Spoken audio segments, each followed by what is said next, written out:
Hey, welcome into another episode of Friar Territory here on the Foul Territory Network. I'm Kyle Glaser alongside Mike Cameron.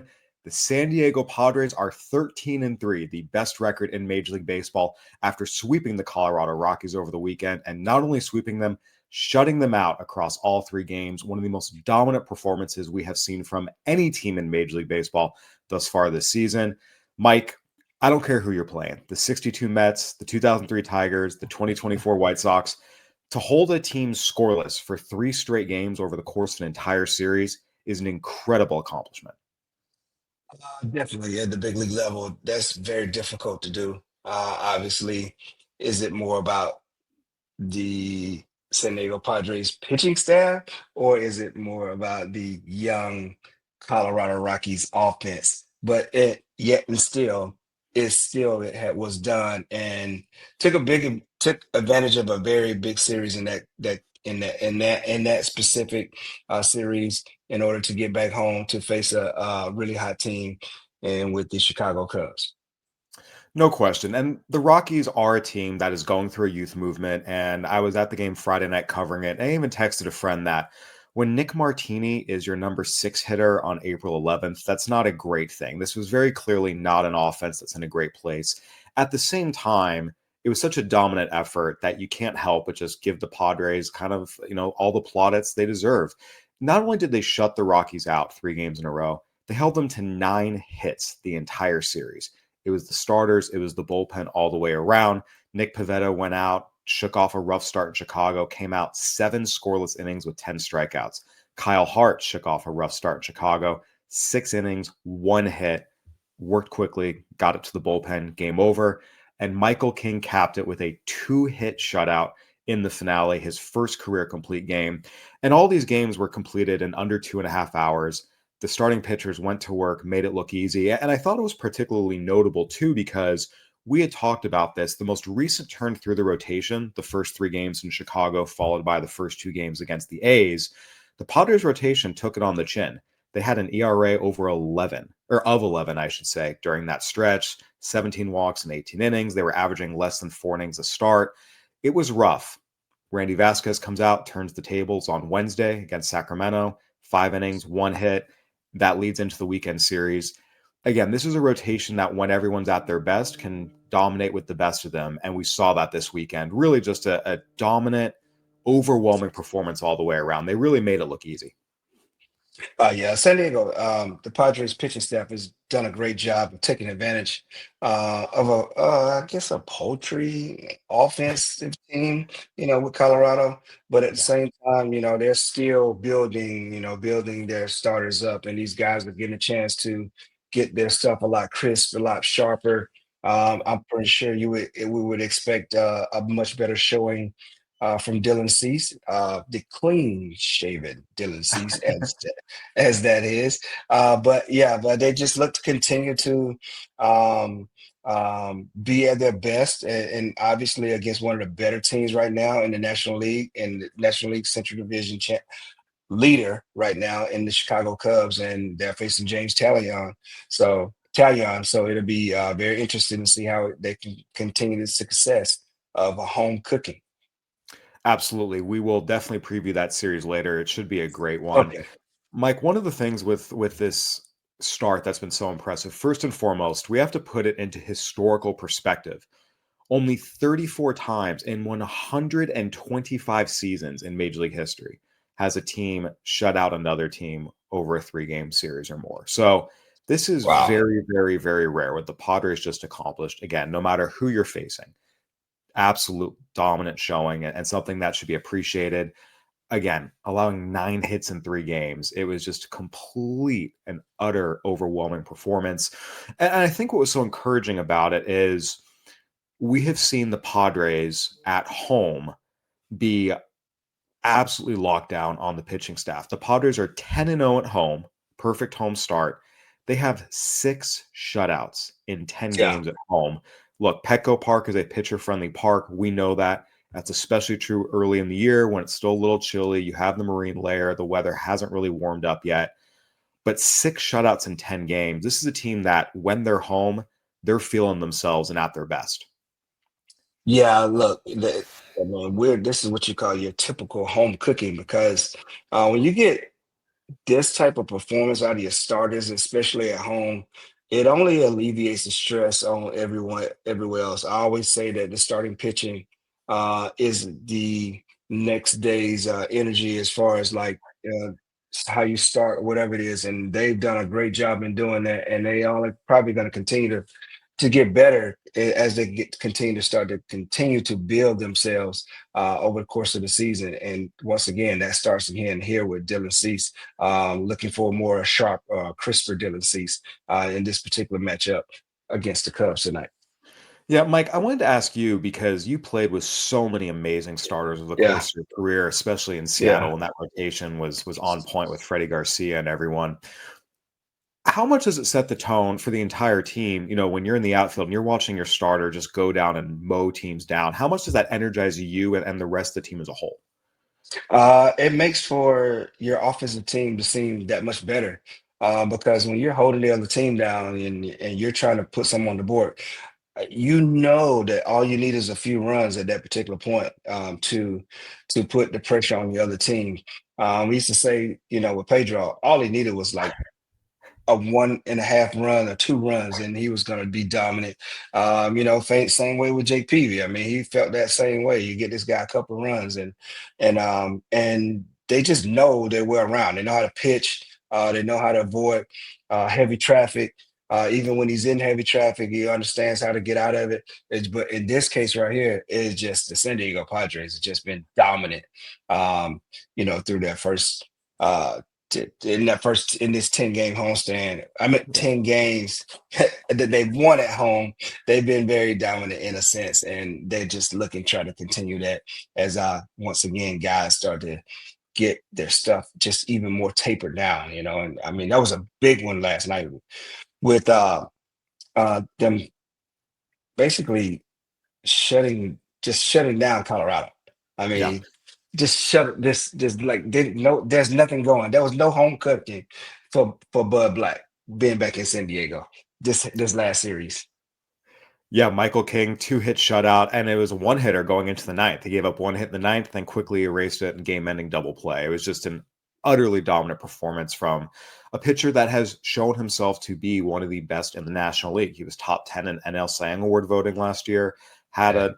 a roughish start against Sacramento last time out, 5 2/3, 8 hits, 3 runs, walked off the mound shaking his head, visibly was not thrilled with himself, came out and took out whatever frustrations he had on the Colorado Rockies. Just an absolutely dominant showing. And Mike, we talked about this Padres team at home, the environment they're playing in, 40,000 plus fans every single game, rain or shine, cold or warm, Colorado or Atlanta, doesn't matter who the team is, they're showing up, they're crazy, they're ruckus. How much does it affect a player truly when you walk out and you see 43,000 screaming fans in the stands as opposed to 15,000 kind of golf clapping? How much does it affect you? Kyle, it's a very big impact from energy wise. When you got people, when you show up um, at the ballpark and you have those people showing up on an everyday basis, it makes for a great theater. I mean, so you have to try to go out and open the curtains and put on a good show. And the Padres fans have been behind these guys from day one, and they've shown that. With the attendance that they brought out, and understood that this is a team that's very well capable of competing in the great NL West. Yep. And so obviously it's very much needed. We always thought of San Diego being a laid back kind of town and, just kind of like whatever, but the energy has been tremendous for these guys. And obviously the players feed off of that.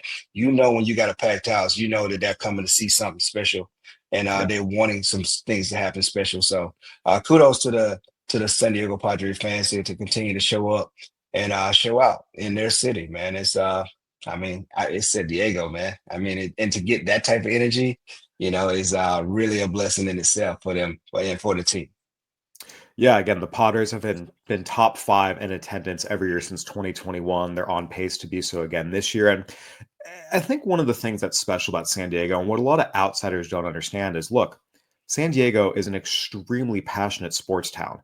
But Yeah. we're not going to waste our time if ownership isn't going to invest. There's enough other things to do. We're going to go to the beach. We're going to do all the other fun things to do. If ownership isn't going to invest in the on-field product, we have other better things to do than to just reward them financially. But when an ownership group puts talent on the field and invests in the stadium and invests in the experience, San Diego is every bit as rabid. I mean, Mike, you can speak to this. I think a lot of people on the East Coast don't understand. Pacific Northwest fans are crazy. Like Seattle, Yeah, you go to yeah, UW, U of O. San yeah. Diego's very, very similar. When the Chargers were rolling, Qualcomm Stadium was one of the toughest places to play. But as soon as the Spanos brothers, or Alex Spanos, I should say, decided, well, Dean Spanos, I should say, decided to start pivoting toward LA, we weren't going to show up and reward them. And we've seen that with the Padres too, that when you put a good competitive team on the field that plays good baseball, the entire city will get behind them. Being down there, what's been so eye-opening to me, and it's nothing I haven't seen before, but every time you see it, it's special. I was having breakfast in Carlsbad, and you walk around and everyone's rocking Padres gear, different shirts, Yeah, different hats.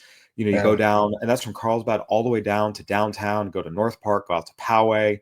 I mean, the entire county is rocking Padres gear. They're talking about the Padres. They're excited about the yeah, Padres, and they're showing up in the stands right now. Again, it's early, but when you have a team that has this much high-end talent playing this well with the city behind them, we're about 10% of the way into the season, and it already feels like a special season is brewing. yeah. Kyle, look, when you have this type of fanfare behind you, and coming downtown to see these guys play, man, it just once again it rejuvenates the players. It gives them something to strive for every day in those lullish moments. Obviously, the Cubs coming in town with a very big bandwagon crew themselves. They bring people on the road all the time, and it's going to be a great series for the guys to be able to get a chance to get a start in this series and get off to it with a victory, obviously. But look, when you have the greater area of San Diego behind, one particular team, that's a good sign for the team in itself.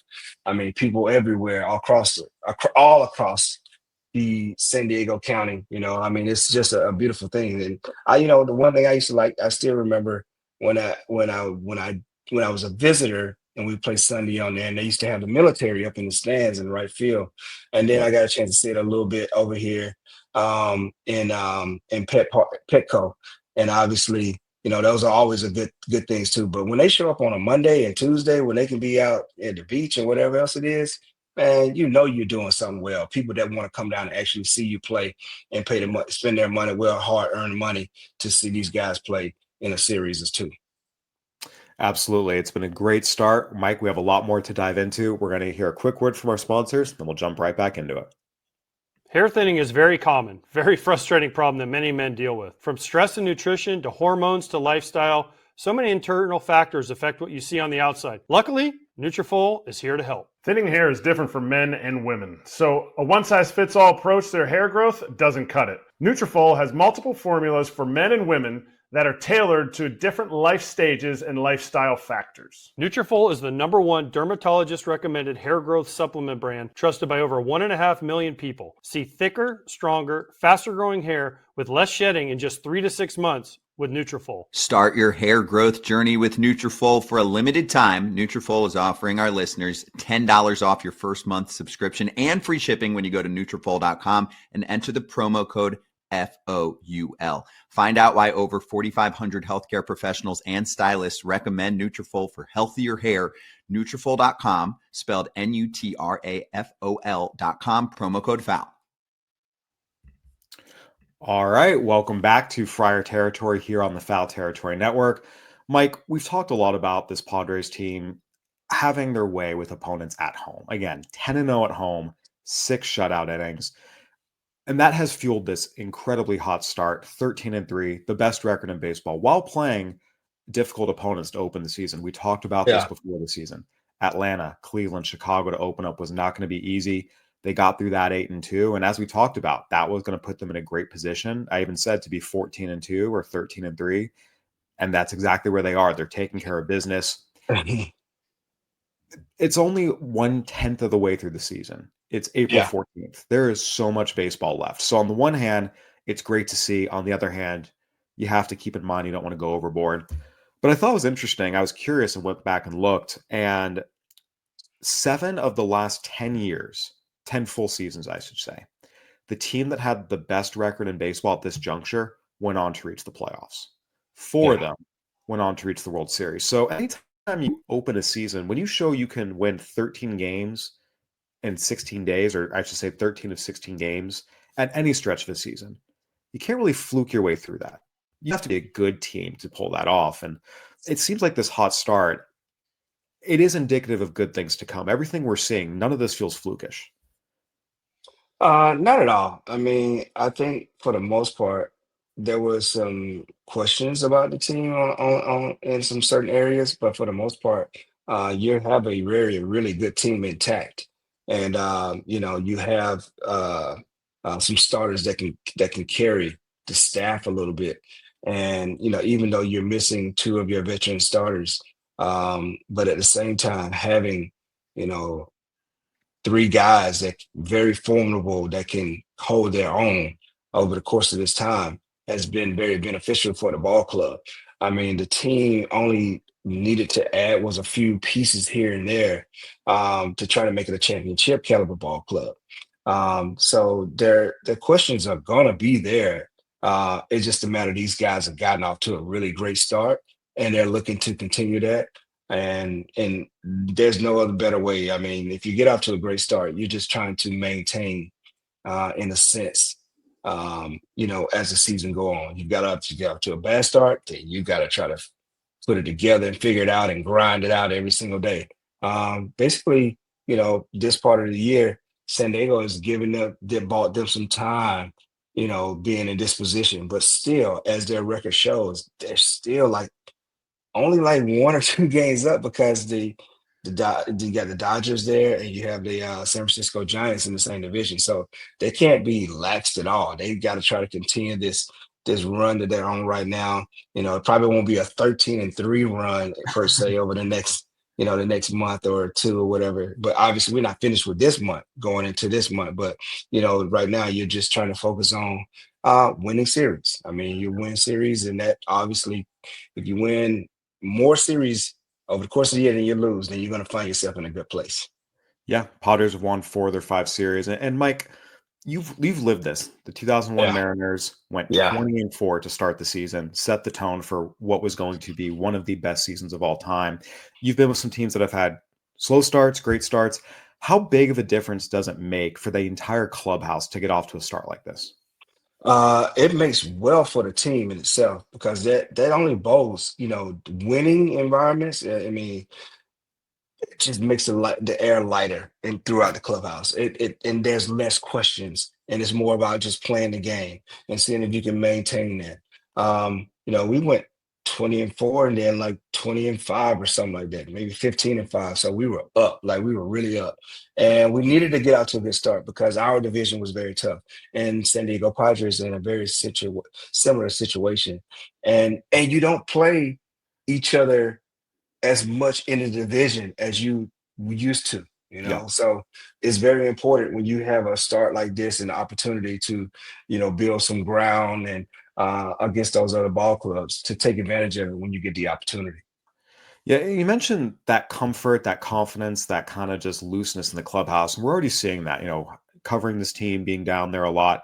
Look, I have been in all sorts of clubhouses, not just Potter's clubhouses, but every team's clubhouse, just being a national writer for, a decade and seeing everyone. And what has jumped out to me about this Potter's clubhouse is there's a looseness. There's a comfortable confidence, I would say. You can see they're relaxed, they're confident. It's not that false confidence where they're puffing their chests out and talking a big game, but not able Yeah. to do it. And there's not one of those, situations where guys are seeming ornery or frustrated. It's a comfortable confidence, which just in my experience, having covered this game for over a decade all across the country, that's the best kind. I think we're seeing, again, it's that self-reinforcing cycle of comfortable confidence in the clubhouse leads to good play on the field, which leads to more comfortable confidence. It's that very, very healthy loop that really can fuel some special things. Definitely. I mean, this is the type I think is more so that, hey, we're playing very well, but we expected to play well. Yeah. And we've earned, some victories here early on, and so there's a small effort of confidence because the team has actually been on different sides of it. They went through a stretch where they understood it was hard to get some wins. They've been in a situation where guys have been hurt and they had to grind and figure out how to get wins. They jumped into the playoffs and ran the table all the way to the last game that they lost in a game seven The DS against the Dodgers. yes, against the Dodgers or whatever. So like they've been in all these different situations. So you basically have this same group that's been through this now for a couple of years, and they definitely understand, what it's like and the respect for winning when it's amongst you at a time. But at the same time, I think they expect to win with the type of talent that they have on this team in general. Yeah, and I think it's important we circle back on this because you and I talked about coming into the year, you felt really good about the top six hitters in this lineup. You felt really Yeah. good about the top three starters in this rotation, and you knew the bullpen would be great. Those were all areas of strength. But there were questions. What's going to happen in the bottom third of the lineup? How's the rotation going to hold up? And we have seen so far, guys have stepped up. Gavin Sheets has stepped up and been great at the bottom of the lineup. Martin Maldonado and Elias Diaz, not only have they been guiding this pitching staff on the defensive side, they've been hitting. Martin Maldonado's hitting 330 plus, which for any stretch, any 10 stretch from Martin Maldonado 330 plus is amazing. Yeah. Randy Vasquez and Kyle Hart, they each had one bad start, but other than that, they've been really good. I mean, right now, everything is clicking. The stars are playing like stars. Fernando Tatis Jr., Manny Machado, Xander Bogaerts is hitting. They're all doing their thing. The support guys are stepping up and performing and helping answer some of those question marks the bottom third. We saw Jason Hayward just hit his first home run. Again, the frontline guys in the rotation, for the most part, are doing their jobs. The guys in the back have stepped up. The bullpen's been locked down.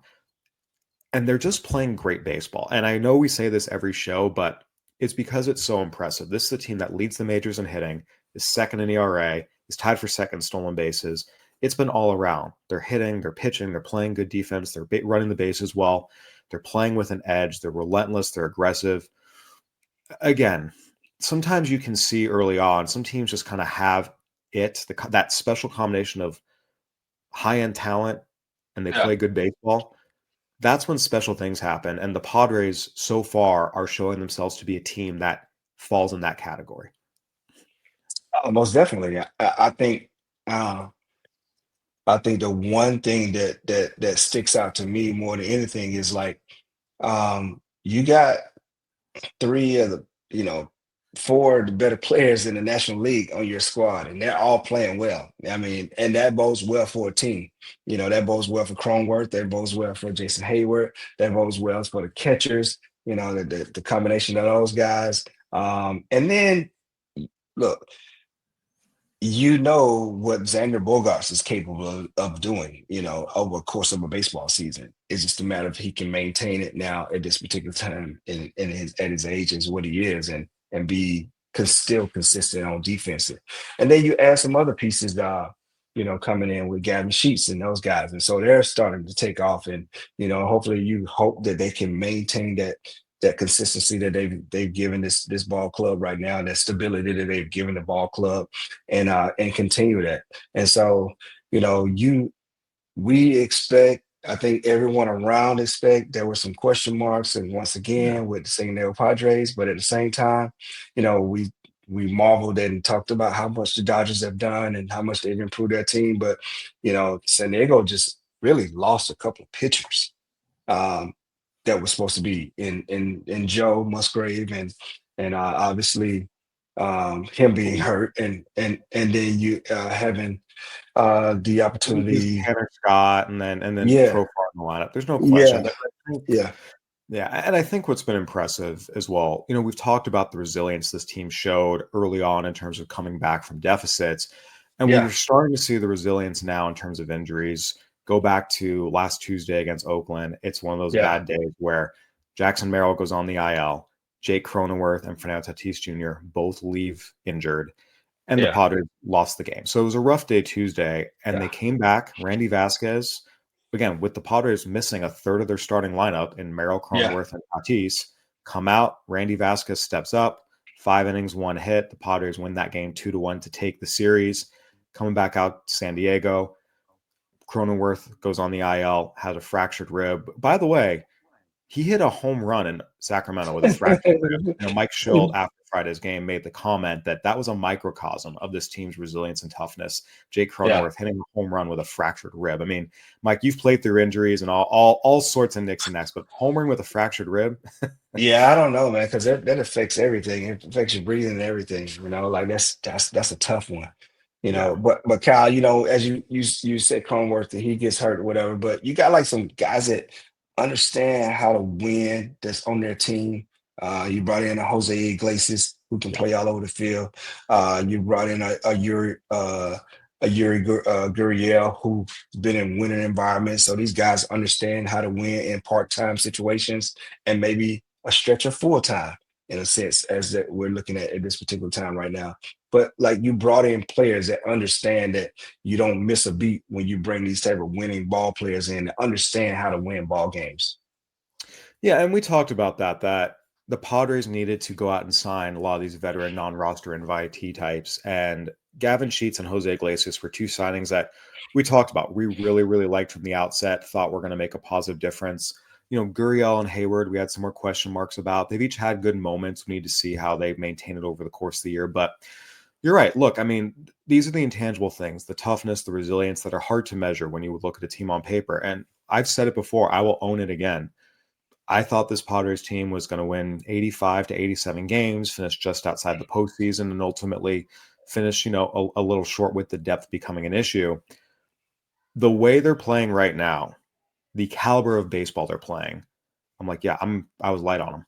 I'll own it. I was light on them. This is a good, talented team playing baseball at a high level, and they've just got to keep it up. And Mike, spinning that forward, their upcoming series against the Cubs is going to be, I think, one of the most exciting series in Major League Baseball over the next few days. We talked about the Padres have the second best ERA in baseball, and at home, we've talked about 6 shutouts in 10 home games. They have a 1.10 ERA at home. I mean, it has been absolute lockdown. Now they're facing a Cubs team that is the highest scoring offense in baseball, and not by a little bit. The Cubs have outscored every other team by 21 runs. So yes, they have an extra game or two from playing in Tokyo, but even with that, they'd still lead the majors in scoring. And I think with the Cubs too, what's so dangerous about them, and I talked about this before the season, why they were my NL Central pick to win the division.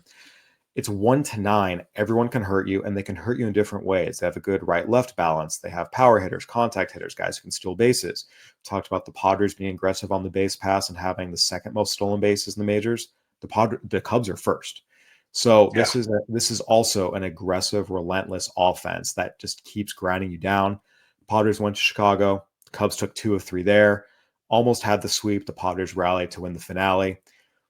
I think this is just going to be a great matchup. The Padres at home, where their pitching staff has been dominant, against the highest scoring offense in baseball. Again, I never want to say that anything in April is a statement series because I think it's important not to get ahead of ourselves. But at 13-3, if the Padres can come out and shut down the Cubs offense at home, I mean, that would I think be the feather in their cap to the season already. Yeah, look, I mean, players know who's doing what around the league. They know what teams are hot and what teams are not. And obviously, the Cubs had a great series against The Dodgers. the Yeah. Dodgers. And Yeah. the Dodgers wasn't playing their best. They kind of got shook up a little bit in Washington also, but come home and they didn't play very well against the Chicago Cubs. And obviously, you can't sleep on the Cubs. They're well managed by one of my old teammates in Craig Counsell, and them having some young stars also. PCA. They got Bush and a few other guys. Obviously, they got Kyle Tucker. So they've added a few pieces.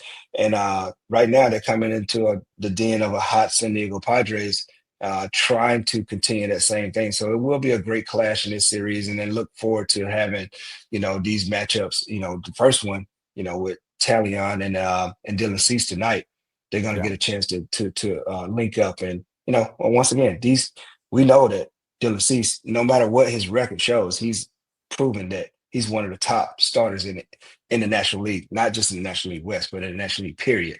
So it's going to be a great matchup for two teams that are really swinging the bat well offensively, and somebody's going to take it on the chin. It's just a matter who's able to withstand it when they take it on the chin. Yeah, I'm going to be really curious to see how the Padres adjust against Shota Imanaga and Matthew Boyd. As you mentioned, Jameson Taillon starts for the Cubs tonight against Dylan Cease.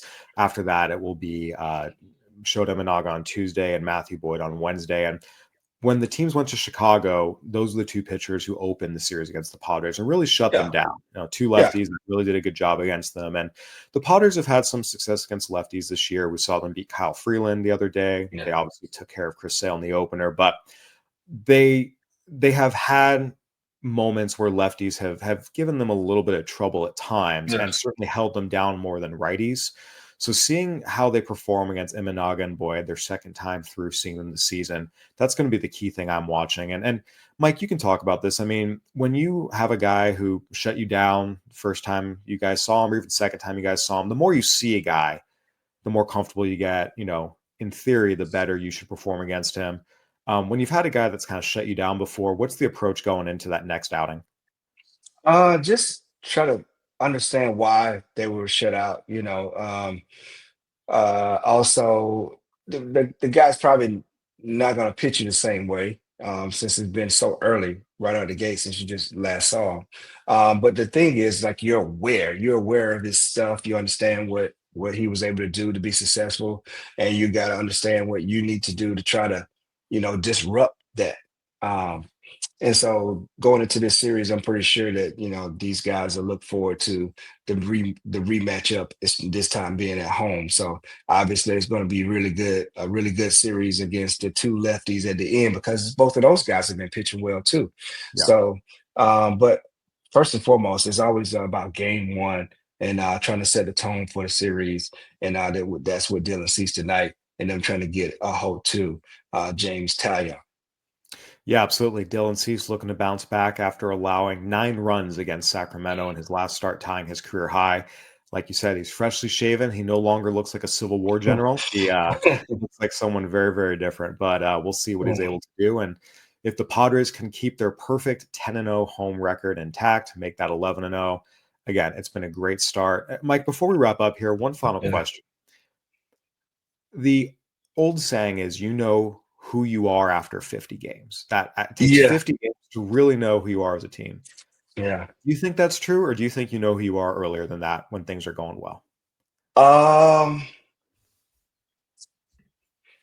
For a team like this Padres team, I think they kind of understand who they are going into the season. I think I don't think this team was searching for an identity. The identity is already there, we need our stars to be healthy, and we just need to get back to playing good baseball. We may have a couple of issues with the pitching, whatever it may be, but we still have 3 guys that can go out and get the job done, and we got some other guys that can fill in and do that, and adding with Pavetta. So I just think that in San Diego case, look, if we can stay healthy and get off to a good start, we can compete with the Dodgers. And we understand we can play with the upcoming rising San Francisco Giants. But the biggest thing was we know we can compete with the Dodgers. We've been there. It doesn't matter if they add pieces or not. They got to be worried about us too, because we're in this division. And I'm pretty sure everyone around the league knows that, hey, if Manny Machado's healthy, Fernando Tatis is healthy, and we got a young stud in center field, when they're healthy, we know that this is a team that is a force to be reckoned with, along with the bullpen and the staff that they already presents on a daily basis. So I think in this case, they always say by Memorial Day, we know what a team it looks like. And I guess it's around the 50 game marks per se. And I think that this team already kind of knows what they are. And they're getting, A1 starting vibes out of Michael King, out of kind of number 1 starter type of numbers he's throwing out there. And I just think that they're going to try to continue to do that. And he's going to, these guys are going to go in tonight and try to make a statement although it's an early April game, but there's a statement game in a sense because these are two of the best teams in the National League. So, we're looking forward to it. Absolutely. Should be a great series. Mike, it's been a pleasure as always. We appreciate your insight and expertise. Thank you, Kyle. Thanks for having me. All right, everyone. That'll do it for another episode of Friar Territory here on the Foul Territory Network. Go ahead and give us a review. Apple, Spotify, YouTube, whatever platform you're watching and listening on. We would love to hear from you. For Mike Cameron, I'm Kyle Glaser. Thanks for watching and listening. See you later this week.